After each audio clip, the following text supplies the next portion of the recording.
KPK telah menetapkan 3 orang sebagai tersangka. Korporasi mempengaruhi pejabat publik untuk kepentingan yang sempit.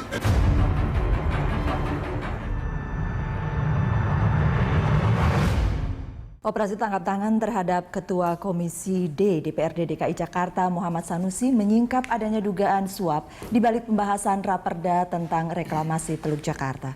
KPK telah menetapkan 3 orang sebagai tersangka, yaitu 1. MSN sebagai penerima. Komisi Pemberantasan Korupsi KPK menunjukkan barang bukti terkait operasi tangkap tangan terhadap Muhammad Sanusi, Ketua Komisi D DPRD DKI Jakarta. Jumlahnya jumbo, 1,14 miliar rupiah. Menurut KPK, bundelan uang tadi adalah suap dari Presiden Direktur Agung Podomoro Land kepada Sanusi. Tujuannya untuk memuluskan pembahasan 2 raperda, yaitu mengenai zonasi wilayah dan rencana tata ruang kawasan strategis pantai utara Jakarta. Total yang diterima Sanusi lebih dari 2 miliar rupiah.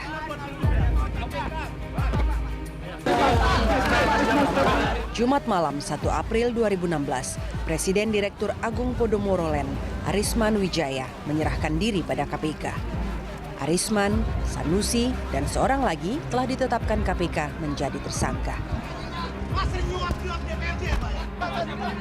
Agung Podomoro Group adalah satu di antara 12 perusahaan yang mendapat izin untuk memanfaatkan lahan hasil reklamasi di Teluk Jakarta.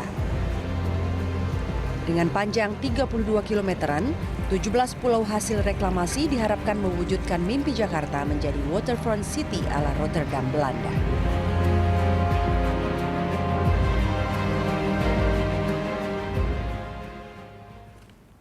Ya, The Headlines kali ini akan mengangkat topik geger suap reklamasi, dan untuk membahasnya kami telah mengundang Tuti Kusumawati, Kepala Badan Perencanaan Pembangunan Daerah DKI Jakarta. Lalu ada aktivis anti korupsi Febri Hendri dari Indonesian Corruption Watch, dan di sebelah kiri saya ada Kang Yayat. Ya, Kang Yayat, terima kasih sudah datang. Dosen Planologi Universitas Trisakti, juga ada Don Bosco Selamun, pemimpin redaksi Berita 1 News Channel. Ibu, Bapak, terima kasih sudah hadir di The Headlines. Bang Don, ini suap mengungkap OTT besar, saya bilang. Ya, dan itu membuka mata banyak orang. Oh, ternyata peraturan juga bisa dibeli. Yes, baru pertama kali KPK menyebut kasus grand corruption. Tetapi kok baru kita ketemu bahwa itu 2 miliar duitnya. Maka memang menjadi pertanyaan, grand corruption itu yang dimasukkan itu seperti apa? Tentu akan ada penjelasan dari KPK tentang ini, apakah jumlahnya besar, orangnya banyak, atau waktunya yang panjang karena sudah sejak tahun 95 sehingga bisa dilihat urutan waktunya sehingga mereka menyebut itu sebagai grand. Tapi memang geger. Tapi yang menarik geger tertangkap tangannya, geger soal korupsinya, geger juga politiknya. Yang lebih menarik lagi, Ahok ngomong kemana-mana, karena banyak kan Ahok kalau ngomong, tapi DPRD itu tenang. Tenang banget, tidak ada sama sekali keributan saat ini. Apakah menggambarkan Sanusi ketua kelas, yang lain ikut-ikutan, kita juga nggak tahu. Iya, politik DKI memang sedang panas begitu, sedang hangat gitu, menuju pilkada yang ya walaupun masih 10 bulan lagi.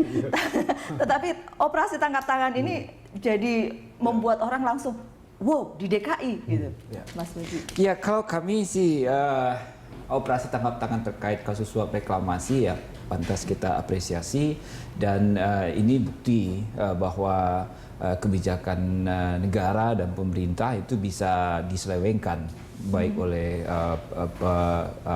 pebisnis ataupun juga oleh politisi. Tapi kan yang namanya suap itu kalau tidak ada dua tangan tidak akan kejadian. Nah, dari sisi yang lain kan ini kan anggota DPRD-nya juga. DPRD juga ya mungkin matanya udah hijau gitu kalau kita lihat uang karena dia punya kewenangan begitu. Dan ya kita juga perlu lihat, kalau seperti ini kan dia tidak merepresentasikan pemilih yang dia wakili. Yang lebih mengedepan dalam membuat kebijakan, membuat keputusan di DPR adalah kepentingan pribadi dia begitu. Ketika itu beririsan dengan kepentingan bisnis, jadilah korupsi, dan tercium oleh KPK jadilah OTT. Tercium oleh KPK jadilah OTT.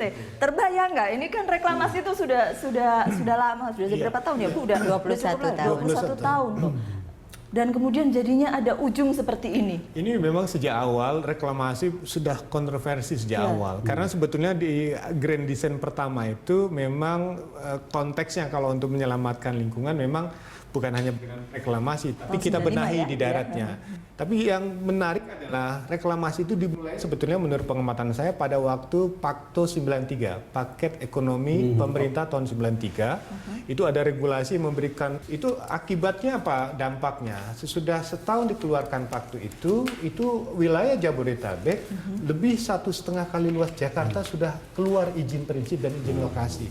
Nah, masuklah terkait reklamasi laut lah yang pada waktu itu juga menjadi ruang yang bisa dikembangkan. Jadi kepres itu merupakan merupakan dampaknya. Oh, kepres itu adalah follow up-nya. Follow up-nya. Jadi 95 itu merupakan bagian yang tidak terpisahkan dari kebijakan ekonomi tahun 93 yang mendorong munculnya gerakan dalam konteks pembangunan ekonomi dalam skala besar khususnya di sektor properti. Kalau tidak salah di aturan itu kan ada bunyi begini, upaya untuk membangun kawasan andalan, begitu ya Bu ya, yang mempunyai nilai strategis dipandang dari sudut ekonomi dan perkembangan kota. Itu yang dimaksud dengan. Kita dulu pemerintah kan dalam satu konteks percepatan pembangunan wilayah menetapkan lebih dari 114 kawasan andalan, kawasan-kawasan yang dikembangkan. Nah, sisanya kan kita sebut sebagai kawasan pengembangan ekonomi terpadu dengan istilahnya KAPET. Termasuk DKI salah satunya adalah kawasan andalan Pantura DKI Jakarta. DKI itu memang sudah lama, sejak tahun 95 kemudian ada perda-perda sebelumnya juga ya Bu ya. Dan yang jadi masalah kemudian sekarang ini adalah mau dibikin raperda begitu kan, raperda baru itu revisi begitu ya, revisi gitu, revisi perda dari yang sudah ada dan poin-poinnya selain yang sering dibahas di media 15% selain itu ada lagi kah sebenarnya? Iya sebetulnya begini ya, raperda ini kan sebetulnya amanat ya, amanat dari sebuah perda juga. Jadi kalau diurutkan ini dasar hukumnya ketika Kepres 52 kemudian dicabut sebagian oleh Perpres 54 tahun 2008 hanya tata ruangnya nih Bang Don yang dicabut. Ini yang Kepres 52 tahun 95 jadi sebagian itu betul yang hanya dicabut, ya? tata ruang Pak. Tapi yang kewenangannya yang ada di pasal 4, wewenang dan tanggung jawab reklamasi Pantura ini berada pada Gubernur DKI Jakarta, tidak pernah dicabut. Masih tetap masih melekat di Kepres 52/95. Nah, apa yang dicabut ini oleh Perpres 54? Tata ruangnya yang semula bentuk pulau itu melekat nempel ke daratan. Dengan adanya Perpres 54 2008 tata ruangnya itu dibuat kanal Pak. Bang Don, kanal baik lateral maupun vertikal itu sebabnya dia berbentuk pulau. Jadi kanal-kanal lateralnya ini 200 sampai 300 meter jaraknya.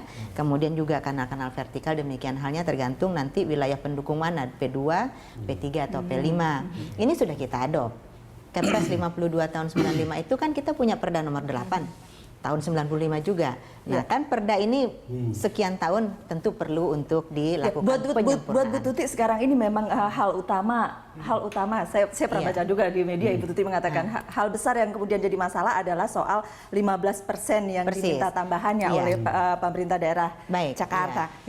Iya, jadi saya ingin menceritakan isi dari raperda yang kami usulkan ini. Sebetulnya raperda yang kami usulkan ini betul-betul kita ingin menciptakan sebuah kawasan dengan kondisi lingkungan prima Pak. Kalau di daratan lagi kita tidak bisa mencapai ruang terbuka hijau yang diamanatkan oleh Undang-Undang 26 tahun 2007, Undang-Undang Tata Ruang, maka di sini kita dorong. Kita capai itu di tempat yang baru ini, yang sekarang masih belum terbangun ini. 30% Pak Don. Dari luas lahan itu harus untuk RTH. 20% publik, 10% private. Lalu RTB, ruang terbuka biru, 5%. Nah kami, Pemprov DKI Jakarta masih juga mensyaratkan untuk diberikannya berupa kontribusi kepada Pemprov DKI Jakarta, 5% lahan.